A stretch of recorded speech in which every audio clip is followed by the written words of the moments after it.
મુક્તાનંદ સ્વામી શું બોલ્યા ખબર? સીધે સીધું નહીં કહું, કથા વાર્તા હું વણી લઈશ. સ્વામીના શબ્દ, કથા વાર્તા હું વણી લઈશ અને તમારે જેમ સમજવું એમ સમજી લેજો. અને ભક્તો કથાની મહત્તા એટલા માટે જ બતાવી, યાદ રાખજો. કથાની જે મહત્તા અંત્યના 24માં શ્રીજી મહારાજ બોલ્યા એનું કારણ આ જ છે. કારણ કે કથા વાર્તા સાંભળે એટલે મુમુક્ષુને ખબર, એક તો મુમુક્ષતા પ્રગટ થાય. શું થાય? મુમુક્ષતા પ્રગટ થાય. કથામાં મુમુક્ષતા પ્રગટ થાય. તમે જુઓ, કથામાં જેવું ચિત્ત શાંત થઈ જાય.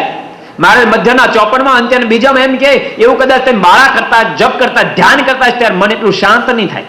કથા વાર્તામાં વિચારો તરંગ શાંત થઈ જાય, મુમુક્ષતા ખીલી ઉઠે.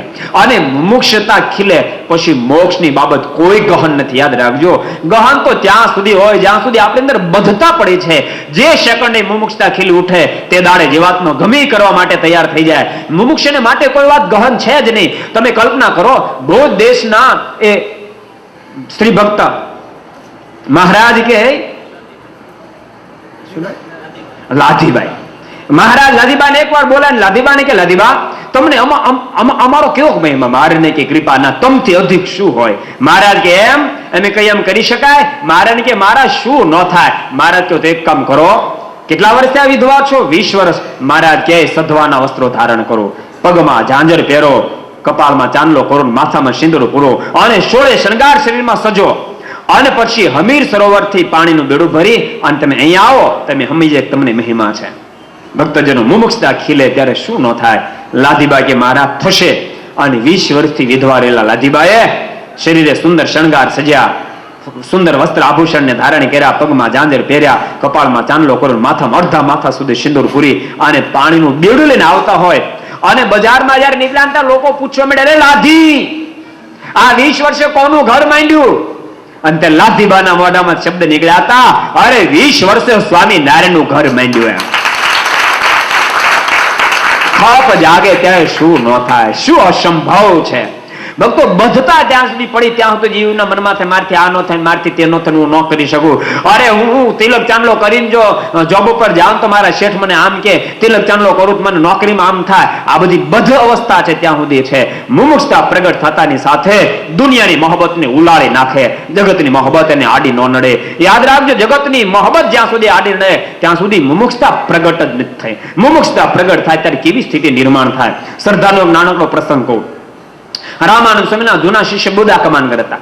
સ્વામી બરાબર સરદાર આવેલા અને એક હરિભગત બીમાર, ઝાડા ઉલટી થઈ ગયેલા અને બોધા કમાનગર સ્વામીને ખબર કાઢવા માટે લઈ ગયા. સ્વામી કીધું પેલા ભગતને, ભગત શું થયું? તો કે ઝાડા ઉલટી થઈ ગયા. સ્વામી કે એક શેર મીઠું લાવો. શેર મીઠું લાવ્યા, પાણી ગોળી અને સ્વામી કે પી જાઓ. ઓલે કે પણ મીઠું? સ્વામી કે પી જાઓ, તમ તાર વાંધો નહીં. અને મીઠું પી ગયા અને ઓલે સારું થઈ ગયું. બોધા કમાનગરના મનમાં એમ થયું, ઓહો, આ ઝાડા ઉલટીની દવા થાવ સરળ છે, આપણને ખબર નહોતી, ક્યારે કોકને થાય ત્યારે વાત. અને 2-4-6 મહિના થયા ને એક ડોશીમાની કઠણે માથા મારતી છે ને, ડોશીમાને જાડા ઉલટી થઈ ગયા. અને ડોશીમાને જાડા ઉલટી થયા, બોધા કમાનગરને ખબર પડી. બોધા કમાનગર પહોંચી ગયા, ડોશીમા શું થયું છે? અરે જોને બેટા જાડા ઉલટી થઈ ગયા. તો કે એક શેરી મીઠું લાવો, કે પાણી ગોળીને કે પી જાઓ. ડોશીમા કે પણ મીઠું તો તમ તારે પી જાઓ ને, અજમાયેલી વાત છે. અને ડોશીમાં પી ગયા ને ક્યાં જાય, બખડિયા મોઢે થયું શરૂ. અને ડોશીમાં 2 કલાક બચ્યું, તમે કહેશો આમ ડોશીમાં ઉકલી ગયા. બોધા કમાનગરને સ્વામીનો અભાવ આવ્યો. સ્વામી ખોટા, એનું ઔષધે ખોટું. ભક્તો, જીવાત્મા સ્વયં જ્યારે બદ્ધ અવસ્થામાં હોય, સ્વયં જ્યારે ખોટો પથ પકડીને ચાલે ને ત્યાં સુધી એને બધું બીજું સાચું ખોટું જ લાગે, એને સાચી વાત પકડાશે નહીં.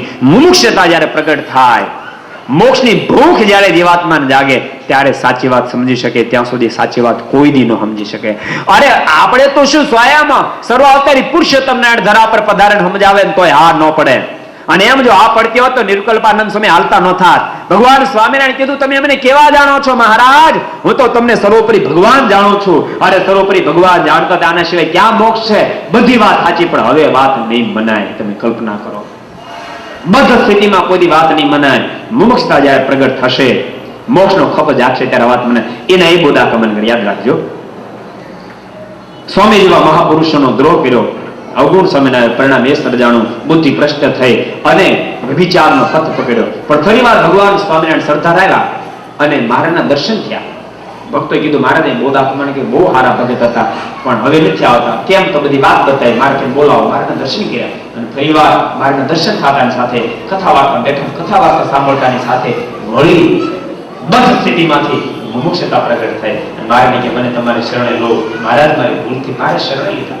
મારે તમને એ કેવું છે મુમુક્ષતા જાગે પછી શું ન થાય. એક દાડો એના મનમાં થયું કે હવે મેં આવું જબરું પાપ કર્યું છે, કારણ કે કથા વાર્તા બધી વાત આવે તો આ પાપનું ફળ મારે ભોગવવું પડશે અને મારે પ્રાયશ્ચિત કરવું છે. મુક્તાનંદ સ્વામી કે સ્વામી તમે જરાક મહારાજને કોણ મને પ્રાયશ્ચિત આપે. મહારાજને મુક્તાનંદ સ્વામી કીધું મહારાજ કે કોણ છે પ્રાયશ્ચિત માંગનારો. મારે એમ કીધું છૂપું પ્રાયશ્ચિત આપે. મહારાજ કે પણ છે કોણ. મહારાજ કે મારું બોધાપા માંગે. મારે કે બોધાપા માંગે છૂપું પ્રાયશ્ચિત નહીં, એમ જોતું હોય તો જાહેર પ્રાયશ્ચિત પૂછ્યું. મુક્તાનંદ સ્વામી બોધાપા માંગે કીધું મહારાજ એમ કે છૂપું પ્રાયશ્ચિત નહીં, જોતું હોય તો જાહેર પ્રાયશ્ચિત આપે. બોલો મંજૂર છે. અને બોધાપા માંગના મોઢામાં શબ્દ નીકળ્યા મને બધી વાત મંજૂર છે. મહારાજ પાસે મહારાજ શું પ્રાયશ્ચિત. મહારાજ કે તમારે શુદ્ધ થવું હોય તો વસ્ત્ર ઉતારી નગ્ન બની અને ગામના સામે શેડેથી અહીંયા સુધી તમે આવો અને આ કચરા પેટી ઉકળો છે ને આખો દાડો બેસો તમને પ્રાયશ્ચિત. વિચાર વિચાર. પણ કથા વાર્તા સાંભળી મુક્ષતા પ્રગટ થઈ. કેવી મુક્ષતા પ્રગટ થઈ છે. બારણીની કૃપાનાથ મને પ્રાયશ્ચિત મંજૂર છે. અને ગામનો મોટેરો માણસ નગ્ન બની અને ગામના સામે શેડેથી અહીંયા સુધી આવે આખો દાડો ઉકળા ઉપર બેસે. ભક્તો યાદ રાખજો મુમુક્ષતા જ્યાં સુધી પ્રગટ નથી થઈ ત્યાં સુધી જીવાત્મા મારથી ન થાય. બધ સ્થિતિમાં જે વિચારધારા હોય મુમુક્ષતા પ્રગટ થતાની સાથે જીવાત્મા યાદ રાખજો ગમે તેટલું એને કરવું પડશે પણ કઠણ નહીં પડે. માનવીના એ ખયા ક્ષત્રિયની અંદર મુમુક્ષતા જ્યારે પ્રગટ થઈને ભગવાન સ્વામિનારાયણ પાસે અરે રડતો રોટન કે કૃપાના તમારી ગાય તમારો કુતરો મને તમારે શરણે લો. ને તો પૂરા કચ્છ ભુજનો ચરાચર પરમેશ્વર કહેવાતો હજારો લાખો લોકો જેના પગમાં આવે છે, પરંતુ મુમુક્ષતા પ્રગટ થતાની સાથે ભગવાન શ્રી હરિ કે તમારો પુત્ર તમારી ગાય મને તમારે શરણે લો, મને તમારે શરણે લો, મારો ઉદ્ધાર કરો કૃપાનાથ, મારો ઉદ્ધાર કરો. ભગવાન સ્વામિનારાયણ કે ખયા તારો ઉદ્ધાર નહીં થાય, પણ કૃપાનાથ સામાન્ય જીવાત્મા મોક્ષ કરી શકે મારો શું કામ નહીં. ભગવાન શ્રી હરિ કે સાંભળ તે તારો એકલાનો મોક્ષ બગાડ્યો તો ઉદ્ધાર કરી દે, પરંતુ તે અવળું જ્ઞાન આપી હજારો લાખો લોકોનો મોક્ષ બગાડી નાખ્યો છે, માટે તારો ઉદ્ધાર નહીં થાય. માલિક આપ કહો એ કરું, પણ માલિક કોઈ પણ હિસાબ મારો મોક્ષ કરો. મારે કે એક કામ કર, જેટલા જેટલા તે ખોટી વાત સમજે બધાને સાચી વાત સમજે તો તારો ઉદ્ધાર કરું. કૃપાના દેહ ટકશે ત્યાં સુધી એ જ કાર્ય કરીશ, દેહ ટકશે ત્યાં સુધી. અને સામાન્ય ઝૂંપડામાં જઈને વાતો કરે સાંભળો, ભગવાન સદાય સાકાર છે અને એ સદાય સાકાર પરમાત્મા સર્વોપરી આ ધરા પર પ્રગટ થયા સ્વામિનારાયણ નામથી પ્રસિદ્ધિ પામ્યા છે. એનું શરણ સ્વીકારો તો તમારો મોક્ષ થશે. અરે લોકો અપમાન કરે, કાઢી મૂકે, એની આગળ હાથ જોડી જોડી અને પ્રાર્થના કરે ભાઈ સાહેબ મેં સમજેલ વાત ખોટી છે, અને ભગવાન સ્વામિનારાયણ સર્વોપરી ભગવાન એનું શરણાગત સ્વીકારો. પણ ક્યારે મુમુક્ષતા પ્રગટ થઈ ત્યારે મુમુક્ષતા પ્રગટ થયા વિના કોઈ સાચી વાત મનાય નહીં. અને એ મુમુક્ષતાને પ્રાગટ્યનું કોઈ જો કેન્દ્ર સ્થાન હોય તો કથા છે, સત્સંગ છે. સત્સંગ અને કથા વાર્તાથી મુમુક્ષ અંદર મુમુક્ષતા પ્રગટ થાય, અને મુમુક્ષતા પ્રગટ થાય ત્યારે તેને સાચી વાત સમજી શકાય. સાચી વાતનો ઘૂંટડો ગળા નીચે ઉતરી શકે એ વિના પુહા એવા કહેનારા હોય તો પણ હા જીવને ન પડે. અરે કોઈ એમ કહી દે ને અને તો આમ કહે ને તો તારો મોક્ષ નહીં થાય, તો બોલો કેવા તૈયાર થઈ જાય. નો થાય મારો નો થાય તારે હું ઉપાધિ છે. અરે મરીને ભૂત થાય ભલે ભૂત થાવ, પણ આમાં હું ફેરફાર નહીં કરું. યાદ રાખો એ બોલે છે પણ કઈ અવસ્થામાં? બદ્ધ અવસ્થામાં બોલી રહ્યો છે. કઈ અવસ્થામાં બોલે છે? બદ્ધ અવસ્થામાં બોલી રહ્યો છે. એની અંદર મુમુક્ષતા જો પ્રગટ થાય એનો હોય જે કહેનારો હોય ભલે ભૂત થાવ ભલે મોક્ષ બગડે, પણ એની અંદર મુમુક્ષતા જો પ્રગટ થાય ને તો આંખોમાંથી આંસુડાની ધારાઓ થવા માંડે અને પગ પકડીને એમ કે ભાઈ સાહેબ તમારો ગુલામ પણ મારો મોક્ષ થયો, મને રસ્તો બતાવો. કથા વાર્તા વિના વાત જીવાત્માને સમજાય નહીં. એટલા માટે મોટા મોટા સંતો પણ કથા વાર્તાના માધ્યમ કૃપાનંદ સ્વામી કહે હું એમને એમ નહીં કહું, હું કથા બધી વાત વણી લઈશ અને એમાં તમને વાત જો સ્વીકાર્ય થાય તો સ્વીકારી લેજો. આજ નિત્યાનંદ સ્વામીએ જયારે કીધું છે ગોપાળાનંદ સ્વામી નથી લાગતું કે ખોટું થઈ રહ્યું છે? આચાર્ય શ્રી રઘુજી મારને એમને પગે લાગે અને આપને અદેશે દંડવત પ્રણામ કરે, ખોટું નથી લાગતું? સ્વામી કે હું જાણું છું ખોટું થઈ રહ્યું છે, પણ સીધે સીધું કહીશ ને તો મનાશે નહીં, સીધે સીધું કહીશ તો મનાશે નહીં. માટે ભક્તો યાદ રાખો કોઈ મુમુક્ષની અંદર ખોટ દેખાય ને તમે ક્યારેય સીધે સીધું કહેતા જ નહીં, અને કહેશો તો નહીં મેળ પડે. એને કથા વાર્તામાં લઈ આવજો, એને સત્સંગમાં લઈ આવજો અને ભગવાનના ખરેખરા સાધુ ખરેખરા ભક્તના જોગમાં લાવજો. અને યાદ રાખજો, એને સંપ્રદાયના સિદ્ધાંતો સમજવા માટે, સંપ્રદાયની ઓરિજિનલતા સમજવા માટે એને સાચા સત્શાસ્ત્રો એનું પ્રદાન કરશો. તે દાડે ખબર પડશે મુમુક્ષને કહો મારો મોક્ષ તો આમ છે. અને યાદ રાખજો, હું એવું માનું છું, ક્યારે તમે એમ નહીં માનતા હરિભગત આનો છે કે આનો છે કે આનો છે. યાદ રાખજો, સાધુ કદાચ લાલચમાં લેવાશે, મહંતાઈની લાલચ છે, કોઠારી પદની લાલચ છે, બીજી ત્રીજી લાલચ છે. તમે આ સત્સંગમાં હું કામ આવ્યા? આ સત્સંગ તમે હું કામ એન્ટ્રી કરી? મોક્ષ માટે. તમારું મોક્ષ સિવાય કશું જોતું જ નથી. સમજાય તમને? તમે તો મોક્ષ માટે એન્ટ્રી કરી છે. તમે ખોટી જગ્યાએ કદાચ તમે વળગી રહેશો, પણ ક્યાં સુધી તમને એમ લાગશે આ વાત સાચી છે ત્યાં સુધી ચોક્કસ તમે વળગી રહેશો. પણ જે ઘડીએ તમને ખબર પડશે કે ભાઈ હું જેને સાચું માનું એ તો ખોટું છે, એ સેકન્ડે તમે એનો ત્યાગ કરી દેજો. સ્વામી એક વાતમાં બહુ સરસ વાત લખી. સ્વામી કે એક યુવાન સ્ત્રી ભક્ત વિધવા થયા અને પછી એ પોતાના પીર આવતા રહ્યા. બીજું તો કાંઈ સંપત્તિ નહોતી, પણ એના પતિની પાસે હીરા હતા. હીરા લઈ અને એક ડાબલી મોટી હીરા ભરી અને પોતાના પીર આવી ગયા. એના ભાઈને કીધું ભાઈ આ હીરા છે, તું હીરા હાટે વેચી નાખ, પણ ભાણિયો નાનો છે, એ ભણી ગણીને તૈયાર થાય ત્યાં સુધી મને તારી ભેગા રાખે. એનો ભાઈ મોટો ઝવેરી હતો, એને ડાબલી ખોલી, હીરા બધા ખોટા હતા તો ડાબલી બંધ કરી દીધી અને કીધું બેન વાંધો નહીં, તો એક કામ કર, હમણાં હીરા આપણે નથી વેચવા, હીરા ભલે પડ્યા અને તું ભાણી તો સુખીથી રહો, ભાણો ભણી રહેશે, પછી મારી સાથે ધંધે લગાડી દઈશ અને પછી આપણે હીરા વેચશું, કે હમણાં નથી વેચવા. કે એની બેન કે ભલે.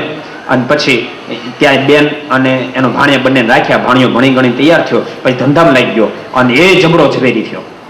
અને હીરાનો બરાબર જાણકાર જયારે થયો ને ત્યારે એના ભાઈએ કીધું ભાણાને, એના મામાએ ભાણાને કીધું ભાણા એક કામ કરીને તારી મમ્મીની પાસે તારી માની પાસે હીરાની ડાબલી આખી બધી એ મને ઘણા વર્ષ પહેલા કહેતા ને વેચવા છે, અત્યારે માર્કેટ બહુ સારું છે, તો હીરા લઈએ તો આજ વેચી નાખી. કે ભાણો કે વાંધો નહીં. અને ભાણો પછી હીરા લઈ ગયો. માં ઓલે હીરા તારી પાપડે મને આપી નાખે.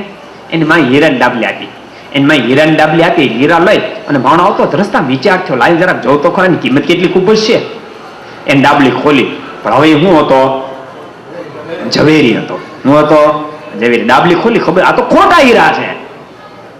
હીરા ફેંકી દીધા અને આવ્યો. એના મામે કીધું ભાણા પેલા હીરા લાવ્યા તો મામા મેં ફેંકી દીધા. કેમ? તો કે મામા એ તો હીરા ખોટા હતા. અને ત્યારે મામાના મોઢામાં શબ્દ નીકળ્યા, ભાણા એ હીરા તો આજે ખોટા હતા અને આજથી 20 વર્ષ પહેલા તારી માએ મને જયારે દેખાડ તે દાડે ખોટા જ હતા, પણ તે દાડો એને એમ કહો હીરા ખોટા છે તો તે દાડે એને વાત મનાય એમ નહોતી. અને મનમાં એમ થતા આને તો મને લૂંટી લેવો છે, મને લૂંટી લેવા માટે એ વાતો કરી હીરા ખોટા છે. પણ આ તને સ્વયંને જયારે જ્ઞાન થયું કે હીરા ખોટા છે, પછી મારે કેવું ન પડ્યું હીરા ખોટા ફેંકી દે. એમ ભક્તો વાત મારી સમજાય તમને? જ્યારે આપણને ખબર પડશે કે જ્યાં હું મોક્ષ માનું છું એ વાત તો ખોટી છે, ત્યાં મારો મોક્ષ નથી. યાદ રાખજો, દુનિયા આખી કદાચ એમ કે પોતાને જયારે જ્ઞાન થાય હીરા ખોટા છે અને આખી દુનિયા કદાચ એમ કે હીરા હાચા હાચા હાચા, પછી મનાય નહીં? મનાય. કેમ? જે પોતાને જ્ઞાન થયું એમ એકવાર પોતાનું ઓરિજિનલ મોક્ષની વાત પકડાઈ જાય ને પછી આખી દુનિયા કદાચ એમ કે આમ ને આમ મોક્ષ થશે, પણ એકવાર સાચી વાત પકડાણ પછી મુમુક્ષ છોડશે નહીં. ખોટી વાતો ત્યાં સુધી પકડી રાખશે જ્યાં સુધી એને જ્ઞાન નથી. અને ભક્તો એવું જ્ઞાન કથા વાર્તા સત્સંગના માધ્યમથી જ પ્રગટ થાય. યાદ રાખજો, એના કોઈ દી પ્રગટ ન થાય. એટલા માટે મહારાજ કથા વાર્તાનું પ્રાધાન્યતા બતાવે છે. ગોપાળાનંદ સ્વામી કે હું કહું તો વાત નહીં મનાય, હું અત્યારે કહીશ તો વાત મનાશે નહીં, કારણ કે એને અત્યારે ખોટી વાતની પ્રતીતિ છે.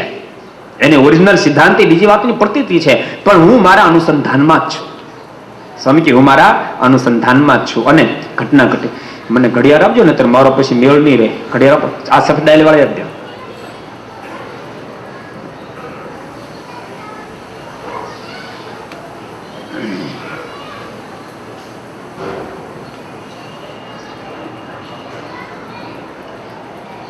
એકવાર અમારે લંડનમાં પારણ ચાલતી હતી. સામે ઘડિયાળ હતી ને એના આધાર હું તો કથા કરી ગયો. અને કથા છે ને, કથા વસ્તુ કેવી ખબર, સાંભળનાર અને કહેનાર બંનેને માટે ધ્યાનની સ્થિતિ પ્રાપ્ત કરી શકે ને ત્યારે કથા સાંભળી શકાય, ધ્યાનની સ્થિતિ પ્રાપ્ત કરી ત્યારે કથા કરી શકાય, કહી શકાય. તમારા મનમાં ધ્યાન, કથા ધ્યાન બે ભેગું, આ તો ડાળિયા ને શેરડી જેવું કર્યું ના, એમ નથી. કથા ધ્યાનની સ્થિતિ પ્રાપ્ત કરે સિવાય કરી ન શકાય, સાંભળી ન શકાય.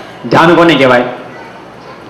તમે ધ્યાન કેવું સમજો છો ખબર? ધ્યાનમાં તમે એમ સમજો છો, પગની પલોઠી વાળી, બે હાથ ખોળામાં આંખો બંધ કરી દે, એમ ધ્યાન. આ ધ્યાનની પ્રક્રિયા જરૂર છે, યાદ રાખો, ધ્યાનની પ્રક્રિયા જરૂર છે, પણ એ ધ્યાન જ છે એમ ન માની શકાય. ન બની શકે પલોઠી વાળી છે, બે હાથ ખોળામાં, આંખ બંધ છે, તો એ બે ધ્યાન હોય? ન બની શકે. હે તો ધ્યાન કહેવાય કોને? તો બે ધ્યાન નો અર્થ સમજો એટલે ધ્યાન નો અર્થ સમજાય. બે ધ્યાન એટલે બે જગ્યાએ ધ્યાન, બે જગ્યાએ વૃત્તિ. શું કહેવાય? બે ધ્યાન. તો ધ્યાન કોને કહેવાય? જેની એક જ જગ્યાએ વૃત્તિ લાગેલી છે, જેની એક જ જગ્યાએ વૃત્તિ લાગેલી છે, શું કહેવાય? ધ્યાન. તો કથા શ્રોતા તો ધ્યાનમાં રહે તો વાંધો નહીં, બે ધ્યાન લે તેને બહુ વાંધો ન આવે. અને વક્તાને તો ધ્યાનની સ્થિતિ પ્રાપ્ત કરવી જ પડે, નહીતર ક્યાંથી ક્યાં આવી ગયો ખબર ન રહે. તમારે કઈ ઉપાધિ નથી, સ્વામી હું કીધું કેટલું યાદ રહે, કઈ ચિંતા નથી. કહો, તમને કોઈ ફરિયાદ નથી કરવાના પાછા. અને વક્તાને ફેર પડે, એટલે સ્વામી ઓલી વાત કરતા કરતા કેમ પછી ખબર ન પડે હું છું એમ. તમે બધા આટલા બેઠો ને 700-800 બેઠા, એ બધા ભૂલ કાઢો, અને તમે 700-800 માં એમ એક ભૂલ ન કાઢી, તમારે કેટલો ફાયદો બોલો? કેટલા આમાં ધ્યાનમાં હશે ને કેટલા બે ધ્યાન. જો કે હાવ ખબર ન પડે એવું ને, અમને ખબર પડી જાય, કારણ કે અમારો રોજનો અભ્યાસ થયો ને પાછો રાત દોરો આજ અભ્યાસ. અને જેનો બહુ અભ્યાસ થાય ને એમાં ખબર પડે. આમાં તમે કેટલા હીરાવાળા છો, ડાયમંડ વાળા, એ હીરાને પારખતા કેમ થઈ ગયા? હળ આગતા હીરાને પારખતા કેમ થઈ ગયા? રોજનો અભ્યાસ થયો. આમાં સોનાને પારખતા કેમ થઈ ગયા? રોજનો અભ્યાસ થયો. રોજના અભ્યાસથી સમજાય ને. જો ને પેલો વાત પ્રસિદ્ધ છે ને, મહારાજ વડતાલથી ગઢપુર આવતો હોય અને ગઢપુર નજીક આવ્યા ને એટલે સુરાખાચર વગેરે મારે કીધું, મહારાજ આ ગોકળી બકરા બહુ હારા લઈને નીકળ્યો છે કે. મારા નિત્યાનંદ સ્વામીને વૈદ્ય કીધું છે કે બકરાના દૂધમાં ઔષધિ સ્વામીને પાવે તે એકાદ બકરું લઈશું. મહારાજ કે પૂછ લો ને, વેચે તો લઈ. પેલો ગોકળીને પૂછ્યું, ગોકળી બકરું વેચવું છે અમારે લેવું? તો મને રૂપિયા આપે તો વેચું. મહારાજ કે બોલ કેટલા રૂપિયા? તો કે તમે જાતે લઈ લો ને તો 5 રૂપિયા, હું આપું તો 7 રૂપિયા. મહારાજ કે મારો તારો કાયદો દુનિયા કરતા વિચિત્ર લાગે છે. ને તો કાયદો કેવો હોય? માર્કેટમાં તમે જાઓ ને પૂછે ભાઈ રીંગણા શું ભાવ છે, તો તરત એમ કે તમે વીણી લો તો 25 રૂપિયા, હું હબડ ભાણે આપું તો 20 રૂપિયા. આને આવું કીધું, હું આપું તો જાજા, તમે લઈ લો તો થોડા. અને એ જ વખતે મારા જોધા ભરવાડ ને કીધું, જોધા આમાંથી આ વાઘમાંથી એક બકરું કાઢ લે. બકરા ટોળ હોય ને વાઘ કહેવાય, આ વાઘમાંથી એક બકરું કાઢતો બાય. અને જોધો એ વાઘમાં પડ્યો અને વચ્ચેથી એક બકરાનું બથાળું પકડીને બહાર કાઢ્યું. અને ઓલો ગોકળી દોડતો દોડતો મહારાજ પાસે આવ્યો. મારે કે સહજાનંદ સ્વામી તમે માનો યા ન માનો, અમારી જાત નો હશે કે. મહારાજ કે તને કેમ ખબર પડી ગઈ? તો ખબર ન પડે, 12 રૂપિયા વાળી બહાર કાઢી જાય. અમારી જાત વાળી વિના, અમારી જાત વાળા સિવાય કોઈ બકરાનું કોઈ ઓળખી શકે નહીં. સમજે મારી વાત તમને સમજાય? ભલે હતો એટલે કઈ બુદ્ધિશાળી નતો, પણ રોજનો અભ્યાસ તો એટલે સમજાય. એમ ભક્તો અમારો નિત્યનો અભ્યાસ એટલે અમને ખબર પડી, આમાં 5 વાળા કેટલા, 7 વાળા કેટલા, 12 વાળા કેટલા, મોઢા સમજ ખબર પડી જાય. ન ખબર પડે એમ નહીં. ખરેખર ભક્તો આનંદ છે કે આજે મુમુક્ષતા એક એક આત્માની અંદર પ્રગટ થઈ રહી છે. અને મુમુક્ષને આજ મોક્ષની વાત સાંભળવા માટે ત્વરા છે, મોક્ષને માટે દાખલો કરવાની ત્વરા છે, એનો આનંદ છે. અને મુમુક્ષતા પ્રગટ થાય ત્યારે જ ભગવાન ઓળખી શકે, એવી તો ઓળખી ન શકાય. અને એ મુમુક્ષતા પ્રગટ થવાનું કોઈ કેન્દ્ર હોય તો કથા છે, સત્સંગ છે, એના મુમુક્ષતા કોઈ ઓળખી ન શકાય. અને કથા વાર્તાના માધ્યમથી મુમુક્ષતા ઓળખાણ પછી તમે ગમે એટલો ઘા કરીને એને કહેશો ને તો એને વાતને હા પડશે, સ્વીકાર્ય કરશે. આ મારી ભૂલ છે, હું સુધારી લઈશ. અરે કદાચ તમે કહેશો ને તોય સુધારી લે. તમારે કહેવું નહીં પડે આ તારી ભૂલ છે, એમને સુધારી લે. બોલો. અને કથા વાર્તા વિના તો યાદ રાખજો, તમે 1 વાર કહેશો, 2 વાર કહેશો, 3જી વાર તો ગોથલું ખાઈ જશે. ગમે એટલું હેત હશે ને તો કહી દઈશ તમારે મને કાંઈ ન કહ્યું, મને મારી બધી ખબર પડે છે. સીધું મોઢા ઉપર કહી ન શકાય. ગોપાળાનું સ્વામી કે સીધું કેમ કેવું, પણ હું જરૂર અનુસંધાન રાખી. અને બીજે દાડે ગોપાળાનું સ્વામી તો મહાસમર્થ જોગી પુરુષ. સભા જયારે શરૂ થઈ અને અડદેશો કોટવાળ આવ્યા ને નિત્ય ક્રમ પ્રમાણે ગોપાળાનું સ્વામીને દંડ પ્રણામ કર્યા, રઘુજીવાદને એમને પગે લાગી અને તે સભા બેસી ગયા.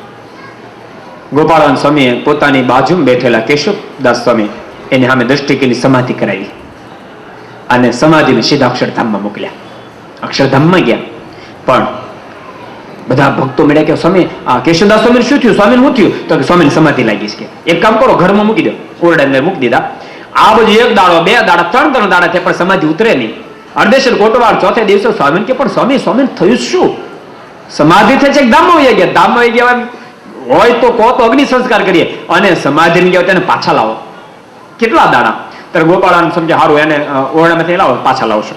અને ઓરડામાંથી બહાર બોલાવ્યા, બહાર લાવ્યા. અને કેશવદાસ સ્વામી જયારે બહાર આવ્યા ત્યારે ગોપાળાન સ્વામી કે કેશવ પ્રસાદ બેઠા થાવ. ન થયા. બીજી વાર કીધું તોય ન, ત્રીજી વાર કીધું તોય ન થયા.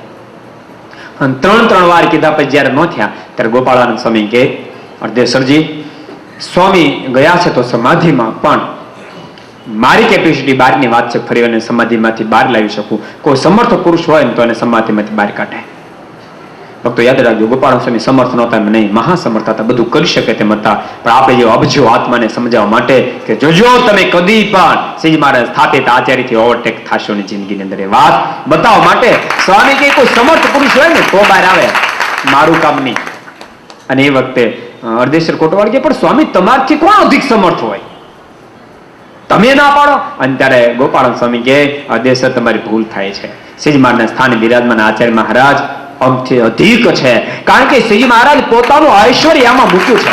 યાદ રાખજો ભક્તો, સંત અને આચાર્ય બંનેમાં શું ફરક છે, કેમ એને એટલી બધી ગરિમા મહત્તા, એ વાત તમને બતાવું. સંતની અંદર જે સામર્થ્ય આવી છે એ ભજનને, નિયમને પાલન કરીને ભજનના પ્રતાપ કરીને આવી છે. યાદ રાખજો, એની અંદર સામર્થ્ય ભજનના અવલંબન, નિયમના અવલંબન કરીને છે. એટલા માટે તમે જોજો તો તમને સાધુ પુરુષની મહત્તા બતાવે તો લક્ષણ બતાવ્યા, આવા આમ હોવું જોઈએ, એની અંદર આમ હોવું જોઈએ, આમ હોવું જોઈએ, આમ હોવું, તો આમ સમજાય છે તમને. સાધુની અંદર સામર્થ્ય આવે, ભજનને નિયમને અવલંબન કરીને આવે છે. જ્યારે આચાર્યની અંદર જે સામર્થ્ય મૂકી છે મારે ભજનને અવલંબન કરીને નથી મૂકી. એવું નહોતું કે રઘુજી મહારાજ અયોધ્યા પ્રસાદ એમ કીધું તમે બે વર્ષ સુધી ચાંદ્રાયણ ધારણા પારણા કરો પછી મારા સ્થાન મારે તમને સ્થાપિત કરવા છે. સમજાય છે મારી વાત તમને? એમાં તો શ્રી મહારાજ સ્વયંભૂ પોતાનો પ્રતાપ મૂક્યો છે. બરાબર આ વાતને સમજજો ભક્તો, બરાબર સમજજો. સ્વયં પોતાનું ભગવાન પણ પ્રતાપ શ્રી મહારાજ સ્થાપિત કર્યો, અને સ્થાપિત કરીને શ્રી મહારાજ સ્વયં બંને આચાર્યની આરતી ઉતારી, અને શ્રી મહારાજ સ્વયં એવું બોલ્યા છે મહારાજ કે આજથી મારા સ્થાને બંને છે. યાદ રાખજો, નામ આચાર્ય પદ આપ્યું, પણ શ્રી મહારાજનું સ્થાન છે, મારા સ્થાને બંને આચાર્ય છે. અને શ્રી મહારાજ ત્યાં સુધી બોલ્યા, આજ પછી જેમ તમે મારી આજ્ઞાનું પાલન કરતા હતા એમ તમે આ મારા સ્થાને સ્થાપિત બંને આચાર્યની આજ્ઞાનું પાલન કરજો. અને ભક્તો સત્સંગીઓને ખોલો તો ખરા ક્યારેક શ્રી મહારાજ શું બોલ્યા છે. મહારાજ કે આજ પછી આ મેં સ્થાપિત કરેલા બંને આચાર્ય શ્રી એની આજ્ઞાનું જે પાલન નહીં કરે, યસ્ય આજ્ઞામ વર્તિતવ્યમ બૌદ્ધિર્મામ કેર મુને અન્યથા યોસો ન મદ્યો ઇતિ ધ્રુવમ. મારા આચાર્યની આજ્ઞાની બહાર જે કદમ મૂકશે, એ સાધુ હોય તોય ભલે, ગ્રસ્ત હોય તોય ભલે, એ મારો છે જ નહીં એમ હું માનીશ. આમ કોણ બોલ્યું છે? સ્વયં ભગવાન સ્વામી નારાયણ બોલ્યા છે. ને તો ભક્તો તમને ખેડવે કેમ ખબર? એને કીધું ધ્યાન કરતા તમે ભાલ્યા છે કે એ અમારા જેવા નિયમ પાળે છે? વાત સાચી, તમે કદાચ ધ્યાનમાં શ્રેષ્ઠ, નિયમમાં શ્રેષ્ઠ છો, પણ તમારી મોટે પર યાદ નથી એટલે તમારે રહેવું જ પડે. 1 સેકન્ડ પણ તમે ભજન છોડો એટલે ગાયબ, ખલાસ. જ્યારે એની અંદર સ્વયં ભગવાન શ્રી હરિ બિરાજમાન થયા, સ્વ ઈચ્છાથી થયા છે. પુરુષોત્તમ પ્રકાશમાં મારે બોલ્યા, અમે અમારી ઈચ્છાથી આચાર્યની અંદર રહ્યા છીએ, અમે અમારી ઈચ્છાથી આચાર્યની અંદર રહ્યા છે. જ્યારે પ્રથમના 62માં વચનામૃતમાં મહારાજ કે મારા સાધુ અંદર મારા ગુણ આવે, પણ ક્યારે? મારી સર્વોપરી નિષ્ઠા દ્રઢ કરીને મારું ભજન કરે તો મારા ગુણ આવે, એમને એમ ના આવે. જ્યારે આચાર્યમાં સ્વ ઈચ્છાથી મહારાજ કે અમે રહ્યા છીએ. પછી મહારાજે મર્યાદા બાંધી અમારા આચાર્ય શ્રી આમ રહેવું, એના સ્થાને બિરાજ, એમના ધર્મપત્ની આમ રહેવું જરૂર આજ્ઞા કરી. એ તો લોકાચાર બતાવે એટલા માટે કે જેથી કરીને એવું જોઈને લોકોને દિવ્ય ભાવ પ્રગટ થાય. યાદ રાખજો, એ જોવાથી લોકોને દિવ્ય ભાવ પ્રગટ થાય. ઓહો, કેટલી મોટી હસ્તીઓ છે તે કેવી રીતે રહે છે, દિવ્ય ભાવ પ્રગટ થાય. એટલા માટે મહારાજે આજ્ઞા કરી અમારા આચાર્ય શ્રી આમ રહેવું, આમ રહેવું, આમ રહેવું. બાકી શ્રીજી મહારાજ ઐશ્વર્ય પ્રતાપ તો સ્વ ઈચ્છાથી બંને આચાર્ય અંદર સ્થાપિત કર્યો. ભક્તોજનો, આ વાત તમારા જીવમાં ઉતારવી પડશે, ને તો દુનિયા તમને એમ કહે છે એવા કેનારા મળશે. આચાર્ય વાત અલગ છે, સત્પુરુષ વાત અલગ છે. સત્પુરુષનો જોગ કર્યા સિવાય ક્યારે પણ મુક્તિ ન થાય. ભક્તો આવી વાત કરી પણ તમને એનાથી ખેડવશે. પણ યાદ રાખજો, આચાર્યનું સ્થાન એવું છે, આચાર્યનું સ્થાન બરાબર યાદ, એ સત્પુરુષ પણ છે અને ભગવાન શ્રીનું સ્વયં અપર સ્વરૂપ છે. અપર એટલે બીજું સ્વરૂપ. સંપ્રદાયના ઇતિહાસ સામે તમે દ્રષ્ટિ નાખો ને ત્યારે ખબર પડે. મહારાજ ગઢપુર બિરાજતા હતા ને એ વખતે ઘટના ઘટી, ધર્મકુળ આવ્યું મૂળજી બ્રહ્મચારી મહારાજની સેવામાં. પણ ધર્મકુળ આવ્યા પછી મારીને ટાઈમે સેવા ન કરે, ક્યારેક સેવા ન કરે, ક્યારેક થાળમાં મોડા પડી જાય, ક્યારેક પાણી મોડા પડી જાય, સવારમાં ક્યારેક પાણી ગરમ કરવા મોડા થઈ જાય. અને આવું બધું જોયું એટલે સંતોએ મારાને ફરિયાદ કરી. મારે કે મહારાજ જ્યારથી ધર્મકુળ આવ્યું ત્યારથી આ મૂળજી બ્રહ્મચારી બરાબર ટાઈમે ટાઈમ સેવા કરતા નથી. મારે કે આ અમને એવું લાગે તો છે કે હમણાં મોજી બ્રહ્મચારી ટાઈમ સેવન એમ જે વાત કરતા તે તો ધર્મકુળના 3-4 બાળકોને કોઈને આંગળે વગાડ કોઈને ખભે બેહારેલા એમ લઈને આવ્યા અને સંતોએ તરત ફરિયાદ કરી. સંતો કહે કે બ્રહ્મચારી આ ધર્મકુળ જ્યારથી આવ્યું ત્યારથી તમે આ મારાની સેવામાં ટાઈમ કામ નથી કરતા.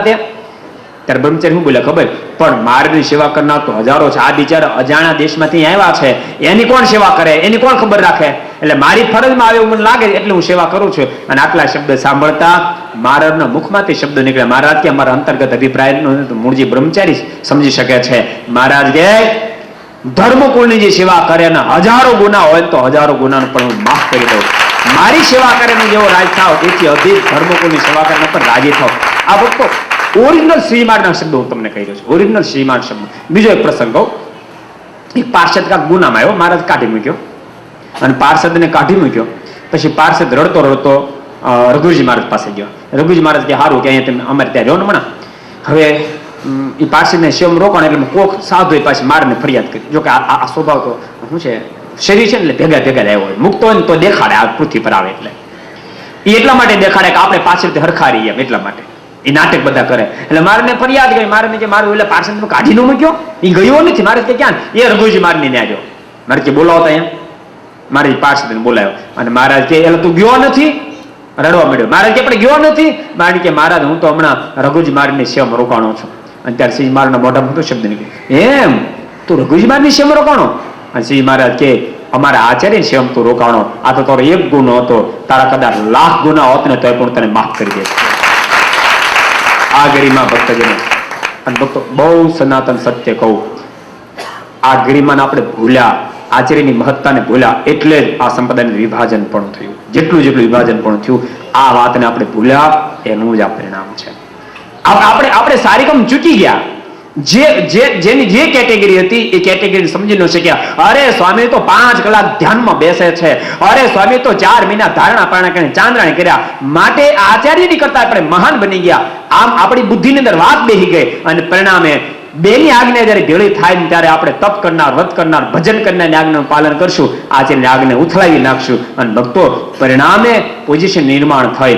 ધીમે ધીમે કરતા સ્વતંત્રતા આવવા માંડી. સ્વતંત્ર કારણ કે મનમાં એમ મને હું માનું એની આજ્ઞા તો ભલે, ન માનું તો ભલે, મને માનનારો સમાજ તો મને માને જ છે, તો મારી પાછળ હજારો લોકો પાગલ થઈને ફરે જ છે, મને શું વાંધો છે? અને પરિણામે ભક્તો સંપ્રદાયની સ્થિતિ અલગ ડોલક થઈ. બાકી મોટા સંતો તમે જોત ખરા, કેશવદાસ સ્વામી સમાધિમાં જાય અને ગોપાળન સ્વામી એમ કે ગયા સમાધિમાં પણ મારું કામ નહીં, કોઈ મહાપુરુષ હોય તેને બહાર લાવે, પણ સ્વામી તમથી અધિક કોણ? અને એ વખતે ગોપાળન સ્વામી કે અમથી અધિક ગુરુજી મહારાજ છે. એ જો મહેરબાની કરે તો સમાધિમાં પાછા આવે.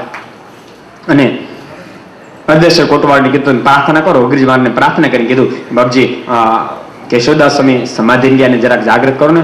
અને આચાર્ય રઘુજી મહારાજ ખાલી ઈશારો કર્યો, કેશવદાસજી બેઠા થાવ. અને કેશવદાસ સ્વામીની સમાધિ ઉતરી. ગોપાલ સ્વામી મનમાંથી હજી આને હૃદયને બડા 100% સેટિંગ નહીં થાય, મારો 100% સેટિંગ કરી નાખું. એટલે તુરંત પૂછ્યું પાછું કે અર્ધેશ કેશવદાસજી તમે ક્યાં ગયા હતા? ગોપાલ સ્વામી પૂછ્યું તમે ક્યાં ગયા હતા? તો કહું તો અક્ષરધામમાં ગયા. અક્ષરધામમાં તમે શું જોયું? તો અક્ષરધામની અંદર શ્રીજી મહારાજ સુવર્ણના સિંહાસન પર બિરાજમાન છે અને મહારાજ બેઠેલા છે. એની ગોદમાં એક બાજુ અયોધ્યા પ્રસાદ મહારાજ, બીજી બાજુ રઘુજી મહારાજ, બંને આચાર્યશ્રી ખોળામાં મસ્તક નાખીને સૂતા છે. આ શબ્દ સાંભળતા ગોપાલ સ્વામી બોલ્યા, સ્વામી કે અર્ધેશ્વરજી વાત સમજાણી, યાદ રાખો શ્રીજી મહારાજ સ્થાપિત કરેલા આચાર્ય એની મહત્તા શ્રીજી મહારાજ સીધું એનું સ્વરૂપ છે. જેમ ભક્તો આ વાત કેવી ખબર છે? જેવી રીતે અવતાર અને મુક્તમાં ભેદ છે, બરાબર છે. જેમ અવતાર અને મુક્તમાં ભેદ છે એમ સંત અને આચાર્યમાં ભેદ છે, બરાબર. આમ બહુ બુદ્ધિનો ઉપયોગ કરજો. જેમ અવતાર અને મુક્તમાં ભેદ છે એમ આચાર્ય અને સાધુમાં ભેદ છે. કેવી રીતે ભેદ છે? તો સત્શાસ્ત્રમાં જયારે દ્રષ્ટિ નાખીએ ત્યારે ભગવાનના જે અવતારો છે, XYZ કોઈ પણ અવતાર, મધ્ય 31 પણ મહારાજ કે અમે જયારે વિરાટ ની અંદર પ્રવેશ કર્યો ત્યારે અવતાર સંવિત બન્યો. પુરુષોત્તમ નારાયણ પોતાનું ભગવાન પણ એમાં મૂકે, પોતાનું ભગવાન પણ વિરાટમાં મૂકે પછી પૃથ્વી પર આવે છે વિરાટ.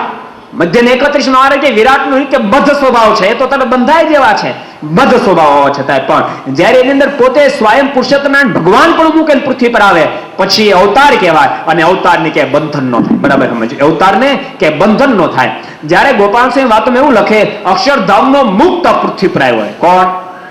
અક્ષરધામનો મુક્ત પૃથ્વી પર આવ્યો હોય પણ એને વિશેનો બહુ પ્રસંગ પડે, નબળો સંગ થઈ જાય અને ખૂબ સન્માન થાય તો એ બંધાઈ જવાની શક્યતા. અનંત આત્માને તારવા માટે આવ્યો હોય પણ પોતે સ્વયં પાછો અક્ષરધામમાં ન જઈ શકે. યાદ રાખો ને તો વિરાટ કરતા તો એ મુક્તની ઘણી મોટી સામર્થ્ય છે તો મુક્ત બંધાઈ જાય. ભક્તો યાદ રાખ, સિદ્ધાંતની બહાર ગયા પછી તમે એની સેવા કરો છો, યાદ રાખજો તમે એ સાધુને નુકસાન પહોંચાડી રહ્યા છો, સંપ્રદાય પર જબરજસ્ત તમે નુકસાન પહોંચાડી રહ્યા છો. કારણ કે એ સ્વતંત્ર બનશે, સિદ્ધાંતની બહાર જશે, જેથી કરીને શ્રી મહારાજ એના પર નારાજ થશે. અને બીજા નંબરમાં એવી રીતે તમે જયારે કરશો ત્યારે સંપ્રદાયનું એકીકરણ પણ છે, બધા સ્વતંત્ર થશે, એકીકરણ પણ ભંગ થશે. આપણે કાંઈ જરૂર નથી જેથી કરી સંપ્રદાયની મોટા મોટી કુસેવા આપણે મનમાં માનીએ હું સેવા કરું છું. અને ભક્તો શ્રીજી મહારાજ પૃથ્વી પર જયારે આવ્યા ત્યારે 3 સંકલ્પ કર્યા છે મહારાજે. સૂર્ય ચંદ્ર તપે ત્યાં સુધી યાદ રાખો ભક્તો, બરાબર સમજવા પ્રયાસ કરજો. એટલા માટે મેં તમને પહેલા કે તમે ડિલીટ થઈ જાજો, પછી તમે વાતને સમજવા પ્રયાસ કરજો. શ્રીજી મહારાજ પૃથ્વી પર જયારે આવ્યા અને પૃથ્વી પરથી જયારે વિદાય લેવાનો સંકલ્પ કર્યો અને ત્યારે અક્ષરવડી બેઠા બેઠા મારા સંકલ્પ કર્યો ધ્રુતોતારમ યત કાર્યમ તત્કૃતમ સકલમ કેલા તથાપી ભાવિ નામ નૃણામ કાર્યમ કિંચિત ચિત્તમ મયા. આ ધરા પર જે કાર્ય કરવા માટે આવ્યો તે મારું કાર્ય પૂર્ણ થયું, માટે હવે મારા લોકમાંથી વિદાય લેવી જોઈએ. પણ તથાપી ભાવિ નામ નૃણામ કાર્યમ કિંચિત ચિત્તમ મયા. ભવિષ્યના થનાર મોક્ષ માટે મારે કંઈક કરતું જવું જોઈએ. અને આ વિચાર આવતાની સાથે ભગવાન સ્વામિનારાયણે સૂર્ય ચંદ્ર તપે ત્યાં સુધી જીવાત્માનો મોક્ષ થતો રહે એટલા માટે 3 ગૂઢ સંકલ્પો કર્યા. એમાં પહેલો સંકલ્પ મહારાજે કર્યો, યાદ રાખજો, પહેલો સંકલ્પ